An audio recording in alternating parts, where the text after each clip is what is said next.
Hello friends, how are you? I hope guys you are good. तो आज की video में हम डिस्कस करेंगे सिंधु घाटी सभ्यता प्रश्नोत्तरी और ये पार्ट 2 होगा। जैसा कि आप लोगों का सजेशन था कि लूसेंट की बुक से एक सीरीज चलाई जाए सभी क्वेश्चंस की, जो मल्टीपल टाइप के क्वेश्चंस प्रीवियस ईयर में पूछे गए हैं। तो उसी तरीके की सीरीज आपके लिए मैंने चलाई है, जिसमें हमने कल 30 क्वेश्चन को डिस्कस किया था फर्स्ट पार्ट में, और आज हम 31st से डिस्कस करेंगे सेकेंड पार्ट के अंतर्गत। और इससे रिलेटेड क्विज आपके लिए टेलीग्राम पर होती है। जो लोग डेली देते हैं उनको पता है, जो नए देख रहे हैं उनके लिए इन्फॉर्मेशन है। टेलीग्राम चैनल को ज्वाइन करें और वहाँ पे डेली क्विज को अटेंड करें। तो क्वेश्चन है 31 आपकी स्क्रीन पर, हड़प्पा सभ्यता का प्रचलित नाम है। तो इसका करेक्ट आंसर है सिंधु घाटी की सभ्यता। जो हड़प्पा सभ्यता है उसका प्रचलित नाम क्या है? सिंधु घाटी की सभ्यता। तो ऑप्शन 3 आपका करेक्ट होगा। और यहाँ पे डायरेक्ट आंसर है आपके सामने, ताकि कम टाइम में हम ज़्यादा चीज़ों को समझ सकें। अगला क्वेश्चन है, सैंधव स्थलों के उत्खनन से प्राप्त मोहरों पर निम्न में से किस पशु का सर्वाधिक उत्कीर्णन हुआ है? तो इसका करेक्ट आंसर है बैल। बैल का सबसे ज़्यादा उत्कीर्णन हुआ है कहाँ से? सैंधव स्थल से जो उत्खनन प्राप्त हुए हैं उनसे। ठीक है, आगे बढ़ते हैं। अगला क्वेश्चन है आपकी स्क्रीन पर, सिंधु घाटी सभ्यता जानी जाती है। तो सिंधु घाटी सभ्यता किसके लिए जानी जाती है? अपने नगर नियोजन के लिए। क्योंकि सिंधु घाटी सभ्यता जो थी उसमें नगर नियोजन, यानी जो नगर होते थे उनकी बनावट बहुत बेहतर तरीके से होती थी। और ये सभ्यता पक्की सभ्यता के नाम से जानी जाती है, क्योंकि ये सभ्यता ईंटों से यहाँ पर घर बनाए गए थे। क्वेश्चन है 34, सिंधु सभ्यता का कौन सा स्थान भारत में स्थित है? तो सिंधु सभ्यता का लोथल जो है ये भारत में स्थित है। ठीक है, लोथल कहाँ पर है? भारत में। क्योंकि सिंधु सभ्यता का जो आधा पार्ट है वो पाकिस्तान में भी चला गया था, कुछ भारत में बचा था, तो जो लोथल है वो भारत में है। अगला क्वेश्चन, भारत में खोजा गया सबसे पहला पुराना शहर था। तो भारत में सबसे पहला पुराना खोजा गया शहर था हड़प्पा। तो इस क्वेश्चन का फर्स्ट ऑप्शन करेक्ट है। नेक्स्ट है आपके सामने, भारत में चांदी की उपलब्धता के प्राचीनतम साक्ष्य मिलते हैं। तो भारत में चांदी की जो उपलब्धता है उसके सबसे पुराने साक्ष्य कहाँ से प्राप्त हुए हैं? हड़प्पा संस्कृति से। तो इस क्वेश्चन का फर्स्ट ऑप्शन करेक्ट होता है। नेक्स्ट आपके सामने अगला क्वेश्चन है 37, सिंधु सभ्यता के बारे में कौन सा कथन असत्य है? तो इसके लिए असत्य कथन है लोहे से परिचित थे, यानी कि सिंधु सभ्यता के जो लोग थे वो लोहे से परिचित थे। इस बात को कहना गलत होगा, क्योंकि उस टाइम वो लोग लोहे को नहीं जानते थे, क्योंकि ये सभ्यता जो थी कांस्य युगीन सभ्यता थी, तो कांसे का ज़्यादा प्रयोग माना जाता है। इसलिए लोहे से ये लोग परिचित नहीं थे, यानी लोहे के बारे में नहीं जानते थे। और आपसे गलत पूछा है तो यही गलत है। अगला क्वेश्चन है, हड़प्पा सभ्यता की खोज किस वर्ष हुई थी? तो इसकी खोज 1921 में हुई थी। 1921 में हड़प्पा सभ्यता की खोज हुई, और किसके द्वारा की गई? तो दयाराम साहनी के द्वारा खोज की गई थी। अगला है, मांडा किस नदी के किनारे स्थित था? जो मांडा है ये चेनाब नदी के किनारे स्थित था। किसके? चेनाब या चिनाब नदी के किनारे। क्वेश्चन नंबर 40, हड़प्पा कालीन स्थल रोपड़ पंजाब किस नदी के किनारे स्थित था? तो रोपड़ जो है, जो कि पंजाब में है, ये किस नदी के किनारे स्थित था? तो इसका करेक्ट आंसर हो जाएगा यहाँ पर सतलज। सेकंड ऑप्शन आपका करेक्ट होगा, सतलज। हड़प्पा कालीन स्थल जो रोपड़ या पंजाब के, ये जो है सतलज नदी के किनारे स्थित था। क्वेश्चन अगला है आपके सामने 41, हड़प्पा में एक उन्नत जल प्रबंधन प्रणाली का पता चलता है। तो धौलावीरा से हड़प्पा में एक उन्नत जल प्रबंधन प्रणाली का पता चलता है। और फ्रेंड्स, ये जो बुक है इसमें कुछ मिस्टेक्स भी हैं, उनको मैं आपको सुधारते हुए बताते चलूँगी, तो आप ध्यान से इस वीडियो को देखते रहिए। और वीडियो पसंद आए तो लाइक ज़रूर करना। ये क्वेश्चन प्रीवियस ईयर में पूछे जा चुके हैं और आगे भी पूछे जाने के चांसेस हैं, क्योंकि प्रीवियस ईयर जो होते हैं वो आपके एग्जाम के लिए बेस तैयार करते हैं, आपके माइंड के लिए आधार बनाते हैं कि किस तरीके के आपसे क्वेश्चन पूछे जा रहे हैं। अगला है, हड़प्पा के मिट्टी के बर्तनों पर सामान्यतः किस रंग का उपयोग था? तो इस पर लाल रंग का सामान्यतः उपयोग किया जाता था। जनरली कौन से कलर का? तो रेड कलर का यूज किया जाता था। अगला क्वेश्चन, सिंधु सभ्यता निम्नलिखित में से किस युग में पड़ता है? सिंधु सभ्यता निम्नलिखित में से किस युग में पड़ता है? तो आद्य ऐतिहासिक युग के अंतर्गत आता है सिंधु घाटी की सभ्यता। तो इस क्वेश्चन का फोर्थ ऑप्शन आपका करेक्ट होगा, डी। क्वेश्चन अगला है, सिंधु घाटी सभ्यता की विकसित अवस्था में निम्नलिखित में से किस स्थल से घरों में कुओं के अवशेष मिले? तो करेक्ट आंसर है मोहनजोदड़ो। मोहनजोदड़ो से मिले थे कुओं के अवशेष। ठीक है, सिंधु घाटी की जो सभ्यता थी उस टाइम जो मोहनजोदड़ो है, यहाँ से घरों में कुओं के अवशेष प्राप्त हुए थे। ठीक, अगला, सिंधु घाटी सभ्यता को खोज निकालने में जिन 2 भारतीयों का नाम जुड़ा है वे हैं, तो दयाराम साहनी और राखल दास बनर्जी। इन दोनों ने सिंधु घाटी सभ्यता को खोज निकालने का काम किया। और सबसे ज़्यादा दयाराम साहनी का नाम आता है तो आप ध्यान रखेंगे और राखल दास बनर्जी को भी ध्यान रखेंगे कि आपके ऑप्शन में जो भी दिया जाए उसके अकॉर्डिंग आप आंसर करेंगे। अगला क्वेश्चन आपके सामने, रंगपुर जहाँ हड़प्पा की समकालीन सभ्यता थी हैं तो सौराष्ट्र में है। कहाँ पर हैं? सौराष्ट्र में। अगला क्वेश्चन नेक्स्ट है आपके सामने 47, हड़प्पा एवं मोहनजोदड़ो की पुरातात्विक खुदाई के प्रभारी थे तो इसका करेक्ट आंसर होगा सर जॉन मार्शल। हड़प्पा एवं मोहनजोदड़ो की जो पुरातात्विक खुदाई है उसके प्रभारी कौन थे? तो सर जॉन मार्शल। ठीक है, आगे बढ़ते हैं अगले क्वेश्चन की तरफ। क्वेश्चन नंबर 48, निम्नलिखित में से किस पशु की आकृति जो मोहर पर मिली है जिससे ज्ञात होता है कि सिंधु घाटी एवं मेसोपोटामिया की सभ्यताओं के मध्य व्यापारिक संबंध थे? तो इसका करेक्ट आंसर बैल होगा और ये क्वेश्चन पहले भी आ चुका है। अगला क्वेश्चन आपके सामने, सिंधु घाटी के लोग विश्वास करते थे तो सिंधु घाटी के लोग जो थे ये मातृ शक्ति पर बिलीव करते थे, ट्रस्ट करते थे। किस पर? मातृ शक्ति पर। तो इसका ऑप्शन 4 यहाँ करेक्ट होगा। अगला क्वेश्चन, निम्नलिखित में से कौन सा सिंधु स्थल समुद्र तट पर स्थित नहीं था? तो ये जो आपके सामने है कोट दीजी जो है ये ऐसा स्थल था जो समुद्र के तट पर नहीं था। और सुरकोटड़ा, लोथल और बालाकोट ये तीनों ही समुद्र स्थल पर यानी समुद्री तटीय थे। ठीक है, तो 4th ऑप्शन आपका करेक्ट होगा। अब आगे बढ़ते हैं 51 क्वेश्चन है आपके सामने, निम्नलिखित में से कौन मोहनजोदड़ो की सबसे बड़ी इमारत मानी जाती है? तो विशाल अन्नागार और धान्य कोठार जो थे ये मोहनजोदड़ो की सबसे बड़ी इमारत मानी जाती है तो फर्स्ट ऑप्शन करेक्ट होगा। जो अन्न रखने के विशाल अन्नागार थे और धान्य कोठार जो थे उनको मोहनजोदड़ो की सबसे बड़ी इमारत माना जाता है। और फ्रेंड्स, मोहनजोदड़ो की सभ्यता जो है इसको और बेहतर तरीके से समझने के लिए आप एक बार मूवी देखना मोहनजोदड़ो। कभी टाइम मिले, जब भी आपको लगे कि हाँ अब आप फ्री हैं और आपका थोड़ा सा रिलैक्स लेने का मूड है, उस टाइम मोहनजोदड़ो मूवी को आप देखेंगे तो सिंधु घाटी सभ्यता बहुत अच्छे तरीके से समझ में आ जाएगी। अगला है क्वेश्चन, हड़प्पा कालीन लोगों ने नगरों में घरों के विन्यास के लिए कौन सी पद्धति अपनाई थी? तो इसका करेक्ट आंसर होगा ग्रिड पद्धति। कौन सी पद्धति? ग्रिड पद्धति। 3rd ऑप्शन यहाँ करेक्ट होगा। अगला है आपके सामने, निम्नलिखित में से कौन सा हड़प्पा कालीन स्थल गुजरात में था? तो इसका करेक्ट आंसर होगा लोथल। लोथल कहाँ पर था? तो गुजरात में था। अगला,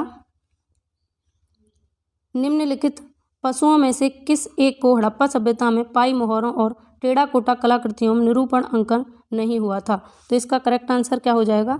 शेर। आगे बढ़ेंगे अगले क्वेश्चन की तरफ, हड़प्पा वासी किस धातु से परिचित नहीं थे? तो अभी मैंने आपको बताया था लोहा से ये लोग परिचित नहीं थे, जबकि सोना, चांदी, तांबा, कांसा, टीन, सीसा इन सब से थे, लेकिन लोहे को ये लोग नहीं जानते थे। अगला है, निम्नलिखित में से किस हड़प्पा कालीन स्थल के युगल शवाधान का साक्ष्य मिला है? तो इसका करेक्ट आंसर होगा लोथल।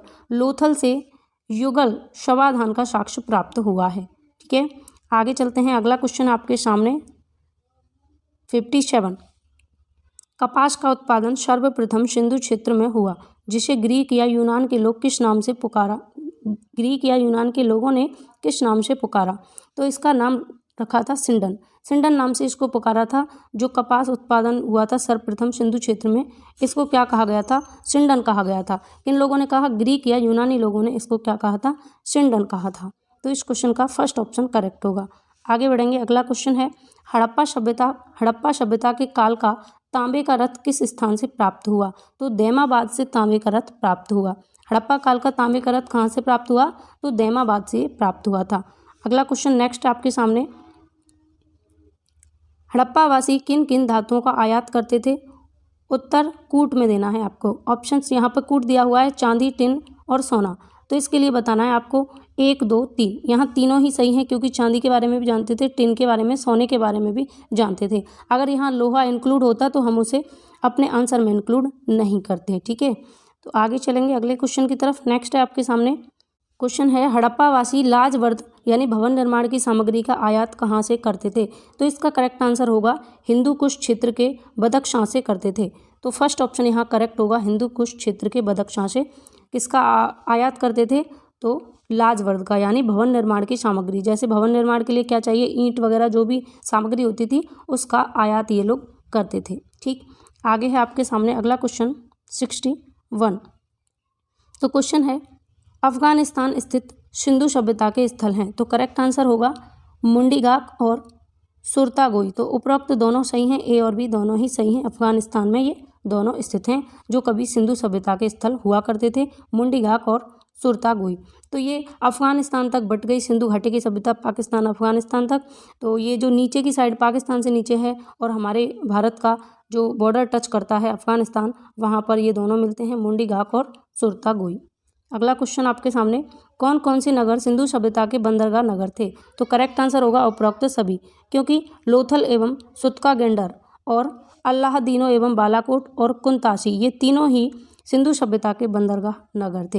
अगला क्वेश्चन, मोहनजोदड़ो से प्राप्त पशुपति शिव आदि शिव मोहर में किन किन जानवरों का अंकन हुआ है? तो इसका करेक्ट आंसर होगा इनमें से सभी, यानी कि इसमें बाघ और हाथी का भी, गेंडा और भैंसा का भी और हिरण का भी इसमें अंकन हुआ है। किसमें? मोहनजोदड़ो से जो प्राप्त पशुपति शिव या आदि शिव की जो मोहरें मिली हैं उनमें व्याघ्र यानी बाघ, हाथी, गेंडा, भैंसा और हिरण सभी का ही अंकन प्राप्त हुआ है। आगे चलेंगे। नेक्स्ट क्वेश्चन है, किस हड़प्पाकालीन स्थल से नृत्य मुद्रा वाली स्त्री की कांस्य मूर्ति प्राप्त हुई है?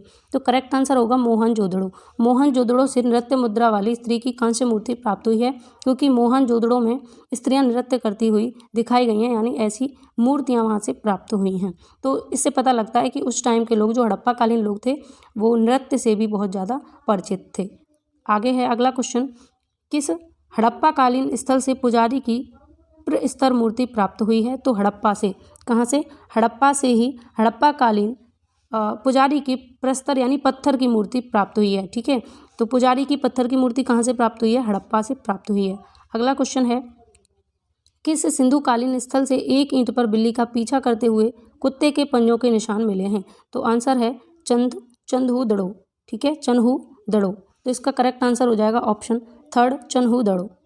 आगे चलेंगे अगले क्वेश्चन की तरफ। और फ्रेंड्स, ये वीडियो मैं बहुत फास्ट स्पीड में बना रही हूँ क्योंकि ये बड़ा ना हो, और ऐसा इसलिए है क्योंकि ये जल्दी जल्दी आपके लिए आंसर आपके सामने हैं, तो आप इसको एक बार फिर से देख सकते हैं। अगर एक बार में आप क्विज के लिए कंपेयर अपने आप को प्रिपेयर नहीं कर पाए हैं तो दोबारा से इस वीडियो को देखकर आप खुद को प्रिपेयर कर सकते हैं, इसीलिए मैं इसकी स्पीड थोड़ा फास्ट रख रही हूँ। अगला है, किस हड़प्पाकालीन स्थल से प्राप्त जार पर चोंच में मछली दबाए चिड़िया एवं पेड़ के नीचे खड़ी लोमड़ी का चित्रांकन मिलता है, जो पंचतंत्र के लोमड़ी की कहानी के सादृश्य है? तो इसका करेक्ट आंसर होगा लोथल। लोथल जो पंजाब में है, यहाँ से जो चोंच में मछली दबाए हुए एक चिड़िया है, उसकी चोंच में क्या है? मछली है, और पेड़ के नीचे खड़ी लोमड़ी का चित्रांकन मिलता है। कहाँ से? लोथल से ये प्राप्त होता है। अगला क्वेश्चन आपके सामने है, स्वातंत्र्योत्तर भारत में सबसे अधिक संख्या में हड़प्पा युगीन स्थलों की खोज किस प्रांत में हुई? तो इसका करेक्ट आंसर होगा गुजरात। ठीक है, आगे बढ़ते हैं। नेक्स्ट क्वेश्चन आपके सामने, निम्नलिखित में से कौन सी फसल हड़प्पाकालीन लोगों द्वारा उत्पादित नहीं की जाती थी? तो दालें हड़प्पाकालीन लोगों के द्वारा उत्पादित नहीं की जाती थी, जबकि जौ, गेहूं और चावल हड़प्पा सभ्यता की प्रमुख कृषि मानी जाती है। इसीलिए हड़प्पाकालीन जो सभ्यता थी उसका मुख्य जो आयात मतलब आर्थिक स्थिति बनाने का साधन क्या था? कृषि थी।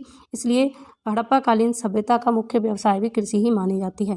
नेक्स्ट क्वेश्चन आपके सामने, कथन दिया हुआ है हड़प्पा तथा मोहनजोदड़ो अब विलुप्त हो गए हैं, कारण दिया है वे उत्खनन के दौरान प्रकट हुए थे। तो कथन और कारण दोनों को देखकर आपको बताना है कि कौन सा सही है और कौन सा गलत है, क्या दोनों सही हैं, क्या दोनों गलत हैं। तो यहाँ पर आपके सामने पहला ऑप्शन है, ए और आर दोनों सही हैं तथा आर ए का सही स्पष्टीकरण है, यानी कि ए और आर दोनों सही हैं, और जो ए है यानी कि आर ए का सही स्पष्टीकरण है, यानी जो ये आर दिया हुआ है इस ए का सही स्पष्टीकरण यानी सही व्याख्या दी हुई है। सही है या नहीं ये आप देखेंगे। तो आपको पता है यहाँ सीधा सीधा आपके सामने आंसर है, सही है कि हड़प्पा तथा मोहनजोदड़ो अब विलुप्त हो चुके हैं, ये बात सत्य है, और वे उत्खनन के दौरान प्रकट हुए थे। तो दोनों ही बातें सही हैं, तो यहाँ तक ठीक है, ए और बी दोनों सही हैं, यानी ए और आर दोनों सही हैं। इसके अलावा आर ए का सही स्पष्टीकरण है, जो ये आर दिया हुआ है ये ए का सही स्पष्टीकरण है, तो फर्स्ट ऑप्शन आपका करेक्ट होता है। आगे चलते हैं। जिन लोगों ने रीजनिंग को पढ़ा होगा वे इस क्वेश्चन को अच्छे तरीके से समझ पाएंगे कि इस तरीके के क्वेश्चंस रीजनिंग में भी बहुत पूछे जाते हैं, कार्यकरण वाले। अगला है आपके सामने क्वेश्चन, सिंधु घाटी सभ्यता के संदर्भ में निम्नलिखित कथनों पर विचार कीजिए। ऑप्शंस हैं आपके सामने, यह मुख्यतः लौकिक सभ्यता थी तथा उसमें धार्मिक तत्व यद्यपि उपस्थित था, वर्चस्वशाली नहीं था। सेकंड पॉइंट दिया है, उस काल में भारत में कपास से वस्त्र बनाए जाते थे। उपर्युक्त में से कौन सा या कौन से कथन सही हैं? तो यहाँ पर ए और बी यानी फर्स्ट और सेकंड दोनों ही ऑप्शन करेक्ट हैं, दोनों ही बातें सही कही गई हैं। जो सिंधु घाटी की सभ्यता थी उसमें मुख्यतः लौकिक सभ्यता थी और उसमें धार्मिक तत्व यद्यपि उपस्थित भी थे और वर्चस्वशाली भी नहीं थे। और उस काल में भारत में कपास के वस्त्र बनाए जाते थे क्योंकि खेती बहुत ज़्यादा होती थी और कपास की खेती भी बहुत होती थी, इसलिए दोनों ही बातें करेक्ट हैं। आगे चलते हैं। अगला क्वेश्चन 72, निम्नलिखित में से कौन सा सिंधु स्थल समुद्र तट पर स्थित नहीं था? तो इसका करेक्ट आंसर होगा जो अभी आ चुका है, कोट दीजी। आगे चलेंगे अगले क्वेश्चन की तरफ। हड़प्पा कालीन स्थलों में अभी तक किस धातु की प्राप्ति नहीं हुई है? तो फ्रेंड्स अभी तक लोहे की प्राप्ति नहीं हुई है, इसीलिए इस तथ्य के आधार पर भी कहा जाता है कि हड़प्पा काल के जो लोग थे वो लोहे से परिचित नहीं थे, क्योंकि लोहे का अभी तक कोई अवशेष नहीं मिला। आगे है क्वेश्चन आपके सामने, किस पशु के अवशेष सिंधु घाटी सभ्यता में प्राप्त नहीं हुए हैं? तो फ्रेंड्स शेर के अवशेष अभी तक सिंधु घाटी सभ्यता में प्राप्त नहीं हुए हैं, जबकि घोड़ा, गाय, हाथी, बाघ इन सब के अवशेष प्राप्त हो चुके हैं। क्वेश्चन है अगला, हड़प्पा सभ्यता का सर्वाधिक मान्यता प्राप्त काल है? तो 2500 ईसा पूर्व से 1750 ईसा पूर्व हड़प्पा सभ्यता का सर्वाधिक मान्यता प्राप्त काल है। ये क्वेश्चन रिपीटेड है तो आप इसको अच्छे से समझ पाए होंगे क्योंकि पहले भी आपने पढ़ लिया है। अगला है, सिंधु घाटी की सभ्यता निम्नलिखित में से किस सभ्यता के समकालीन नहीं थी? तो फ्रेंड्स इसका करेक्ट आंसर होगा ग्रीक की सभ्यता। जो यहाँ दिया है ये गलत है, तो इसमें मिस्टेक्स भी हैं, उनको हम सुधारते चलेंगे। तो इसका करेक्ट आंसर होगा ऑप्शन 4 ग्रीक की सभ्यता। अगला क्वेश्चन आपके सामने है 77, सिंधु घाटी की सभ्यता कहाँ तक विस्तृत थी? तो इसका करेक्ट आंसर होगा पंजाब, राजस्थान, गुजरात, उत्तर प्रदेश, हरियाणा, सिंध और बलूचिस्तान। यहाँ तक सिंधु घाटी की सभ्यता विस्तृत थी। अगला क्वेश्चन, सिंधु घाटी की सभ्यता में घोड़े के अवशेष कहाँ मिले? तो सुरकोटदा। कहाँ पर मिले? सुरकोटदा। सुरकोटदा में सिंधु घाटी की सभ्यता से संबंधित घोड़े प्राप्त हुए थे, घोड़ों के अवशेष। अगला है, सिंधु घाटी स्थल कालीबंगन किस प्रदेश में है? तो इसका करेक्ट आंसर होगा राजस्थान। तो ये भी भारत में माना जाता है। अगर आपसे पूछा जाए कि सिंधु घाटी सभ्यता से संबंधित ऐसा शहर जो भारत में पाया जाता है, तो उसको आप अकॉर्डिंग टू ऑप्शन करेंगे। अगर आपके ऑप्शन में कालीबंगन दिया है तो कालीबंगन के साथ जाएंगे, और लोथल दिया है तो लोथल के साथ में जाएंगे। क्वेश्चन 80, लास्ट क्वेश्चन इस वीडियो का, निम्नलिखित में से किस पदार्थ का उपयोग हड़प्पा काल की मुद्राओं के निर्माण में मुख्य रूप से किया गया था? तो इसका करेक्ट आंसर होगा सेल खड़ी। जो ये सेल खड़ी है, इसी के प्रयोग से हड़प्पा काल की मुद्राओं का निर्माण किया गया था। तो फ्रेंड्स इस वीडियो में हमने 50 क्वेश्चन को डिस्कस किया, और इससे पहली वीडियो में 30 क्वेश्चन को हम डिस्कस कर चुके हैं। अगर आपने फर्स्ट वीडियो नहीं देखी तो आप उसको भी देख सकते हैं। तो चैनल पर मैं प्लेलिस्ट बना दूँगी जिससे आप लोगों को सहूलियत रहे।